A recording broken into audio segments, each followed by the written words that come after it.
और भी अगली बड़ी खबर हम आपको अमरोहा से दे रहे हैं। पूर्व कांग्रेस नेता डॉक्टर महराज हुसैन पहुंचे गजरोला। पूर्व कांग्रेस नेता ने लोकसभा चुनाव को लेकर की प्रेस वार्ता। डॉक्टर महराज हुसैन ने सांसद कुमार दानिश अली पर भी साधा है निशाना। महराज हुसैन ने किसान आंदोलन को लेकर भाजपा को भी घेरा। डॉक्टर महराज हुसैन अमरोहा लोकसभा से बीएसपी से लड़ना चाहते हैं चुनाव। डॉक्टर महराज ने गजरोला में की है प्रेस वार्ता और क्या कहा हम आपको सुनवाते हैं। जी डॉक्टर साहब, लोकसभा चुनाव नजदीक है, क्या तैयारी है आप चुनाव? तैयारी तो जनता ने पूरी कर ली है और मेरे मुतालिक ये है कि गांव-गांव, पगडंडी नहर में चल रहा हूं। अब तक 300 से ज़्यादा गांवों में जा चुका हूं। शहर के गजरौला हो, अमरोहा हो, नौगावा सादात हो, धनौरा हो, तमाम लोगों से मुलाकात कर रहा हूं। पिछले 4 महीने से मैदान में ज़मीन पर लोगों से मिल रहा हूं, उनकी समस्याएं जान रहा हूं और जन समस्या के समाधान का हल ढूंढने की कोशिश कर रहा हूं। क्योंकि मेरा ये मानना है कि नेता वो होता है जिसके पास समस्याओं का समाधान हो। और बहुत जल्द जिस दिन मेरा टिकट घोषित हो जाएगा उसके बाद एक 15 सूत्रीय कार्यक्रम में लेके आ रहा हूं अमरोहा के लिए कि किस तरीके से जो नारा मैंने दिया है, सशक्त नेतृत्व विकसित अमरोहा, किस तरीके से जो है सशक्त नेतृत्व में अमरोहा विकसित होगा, उसका 15 सूत्रीय एक रोड मैप प्रोग्राम में लेके आ रहा हूं। तो उसमें रोजगार की बातें होंगी, स्वास्थ्य की बातें होंगी, प्रेस के जो हमारे भाई हैं उनके लिए क्या चीज़ें की जा सकती हैं शहर के लिए, उसकी बातें होंगी। इस शहर में जो है जो निकासी की परेशानियां हैं, जल निकासी की सुविधाएं हैं, उसके लिए क्या हो सकता है, किसानों के लिए क्या हो सकता है, छात्रों के लिए क्या हो सकता है, इन सारी समस्याओं पर हम बात करेंगे। और यहाँ पर कोई राजनीति जो है एक किसी धर्म या किसी जाति से अलग उठ के हर मजलूम की आवाज बनने की कोशिश होगी। जो भी परेशान है क्षेत्र में उसकी आवाज बनने की कोशिश करेंगे पूरी तरीके से। कि बीएसपी ही उन पे भरोसा नहीं कर पाई तो उन पे जनता का भरोसा की तो बात ही खत्म हो गई, क्योंकि बीएसपी ने उनको कुछ दिनों पहले निकाल दिया पार्टी से। और रही बात मेरे ऊपर भरोसा करने और दानिश अली के ऊपर भरोसा करने में फर्क हो सकता है, क्योंकि हर व्यक्ति अपने आप में विशेष होता है, मेरा ये मानना है। और जो दानिश अली जी ने किया वो उनके साथ है, जो मैं करूंगा जनता को वो दिखेगा जमीन पर। और मुझे उम्मीद है कि मैं अमरोहा को पूरी तरीके से जो है बदल के आपको दिखाऊंगा कि किस तरीके से हर सुख दुख में अमरोहा के, हर परेशानी में अमरोहा के लोगों की और हर खुशी में मैं ये कोशिश करूंगा कि मैं सम्मिलित रहूं। क्षेत्र में मैंने ये बात कही है, हर व्यक्ति से ये बात कही है, जहां भी मैं जा रहा हूं ये बात कह रहा हूं कि एक विधानसभा एक दिन मेरा एजेंडा होगा। सांसद बनने के बाद हर विधानसभा में एक दिन मैं जाऊंगा। 5 विधानसभाएं हैं तो 5 दिन मैं क्षेत्र में जाऊंगा और जन सुनवाई करने के लिए आपको मेरे कार्यालय तक आने की जरूरत नहीं है, सांसद आपके द्वार तक आएगा आपकी समस्याएं सुनने के लिए। दानिश अली पिछले 5 साल में अगर अमरोहा की बात की जाए तो 50 दिन भी अमरोहा में नहीं रुके हैं, इस नजर से देखते हैं इसे। अब ये तो दानिश अली जी और अमरोहा की जनता के बीच का ताल्लुक है, वो क्यों नहीं रुके ये उन्हीं से आपको सवाल पूछना चाहिए। मैं इसमें जवाब दूं मेरे लिए तो समझ में नहीं आने की बात है। लेकिन एज अ सांसद मैं ये मानता हूं कि जिन लोगों ने आपको सराखों में बिठाया, जिन्होंने आपको प्यार दिया, उनके प्यार को वापस करना किसी भी नेता का कर्तव्य है। और चाहे अगर कल को मुझे चुना जाता है तो मैं, अगर अमरोहा की जनता 10 कदम चलेगी तो मैं ये कोशिश करूंगा कि 100 कदम चलूं। और मेरे और जनता के बीच में कोई भी बीच का व्यवधान नहीं होना चाहिए कि मेरे साथ मेरा पीए बात करे और फिर फलाना बात करे। मैं जिस दिन जीतूंगा उस दिन अपना पर्सनल नंबर, फोन नंबर जो है वो अनाउंस कर दूंगा। जनता जिस समय चाहे, अगर उसको कोई जरूरत है, अपने सांसद से बात करना चाहती है, खुलेआम करे। मेरे ऑफिस के अंदर जो है कोई ऐसी व्यवस्था नहीं होगी कि मैं चैम्बर में बैठा हुआ हूं और बाहर मेरा पीए किसी से मिल रहा है। जनता सीधे मेरे ऑफिस में आए और सीधे मुझसे मिलकर अपनी समस्याओं का समाधान करे, मेरी ये कोशिश है और इसके लिए मैं प्रतिबद्ध हूं। अमरोहा लोकसभा के सवाल के लोगों में भी दानिश अली को लेकर काफी रोष है, क्योंकि रमेश बिदुड़ू ने जिस तरह उनका अपमान किया था वो कोई संतोषजनक जवाब नहीं दे पाए थे।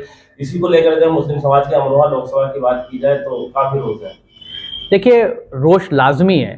मेरा ये मानना है कि हम स्वाभिमानी लोग हैं और जब कोई भी स्वाभिमान को कहीं भी ठेस पहुंचाता है, चाहे आपके स्वाभिमान को पहुंचाए चाहे मेरे स्वाभिमान को पहुंचाए।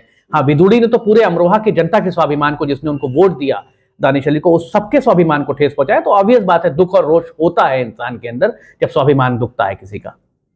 डॉक्टर साहब, किसान आंदोलन पर भी थोड़ी सी चर्चा हो जाए। किसान आंदोलन पिछले काफी समय से चल रहा है, उसमें काफी किसानों की भी जो पिछली बार जो मौत भी हुई थी, लेकिन भारतीय जनता पार्टी के, मुझे ऐसा लगता है कि उन पर कोई इसका असर पड़ता दिखाई नहीं देता। देखिए, भाजपा के साथ एक प्रॉब्लम यह है कि वो प्रचार में बड़े बड़े वादे तो करते हैं। बहुत हुआ किसान पर अत्याचार, अब की बार मोदी सरकार, हमने सुना था, लेकिन अत्याचार में भी वो नंबर 1 रहते हैं। उनका खुद का मंत्री, उसका बेटा 4 किसानों को रौंद देता है लखीमपुर खीरी में और आज तक उस मंत्री को बर्खास्त नहीं किया गया, उसे हटाया नहीं गया, बेशर्मी के साथ वो कंटिन्यू कर रहा है। इससे ज्यादा संजीदगी का क्या मानक होगा किसानों के लिए। दूसरी बात, एमएसपी की गारंटी की बात हुई, मोदी जी ने आके कहा टीवी पे कि मेरी तपस्या में कोई कमी रह गई है।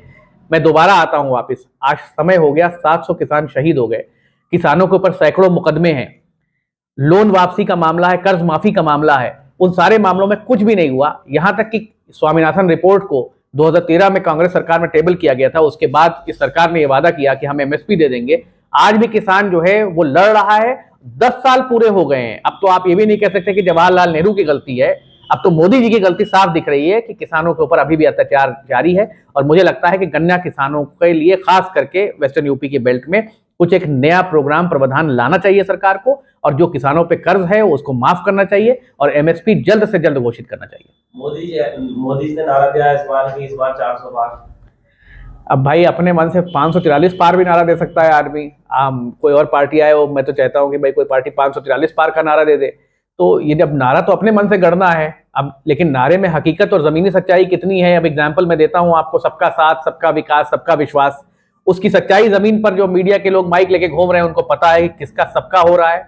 आज जो सरकार उत्तर प्रदेश में चल रही है वो सरकार किसी को आंच और किसी को धुआं कर रही है, क्लियर है। इसलिए सिर्फ नारे देने से अगर मसले हल होते तो क्षेत्र के मसले हल हो चुके होते। उत्तर प्रदेश में यूपी और सपा के गठबंधन को किस नजर से देखते हैं? क्या बसपा को नुकसान होगा? देखिए, गठबंधन का जो मामला है कि भाई गठबंधन बनता है, बिगड़ता है, कई सारे गठबंधन उत्तर प्रदेश में बने और वो बिगड़े।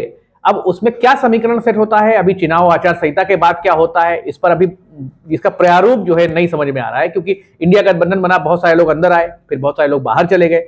तो जब तक आचार संहिता नहीं लगेगी, मेरा मानना है किसी भी गठबंधन का प्रारूप जो है उसको समझना अभी जो है इतना आसान नहीं होगा। आप बसपा से दावेदारी कर रहे हैं, इस लिहाज से एक भी सवाल पूछ लिया जाए, जो बसपा से जो सांसद हैं वो अपना किनारा करते चले जा रहे हैं, कहीं ना कहीं बसपा को लॉस दिखाई दे रहा है, किस नजर से देखते हैं आप?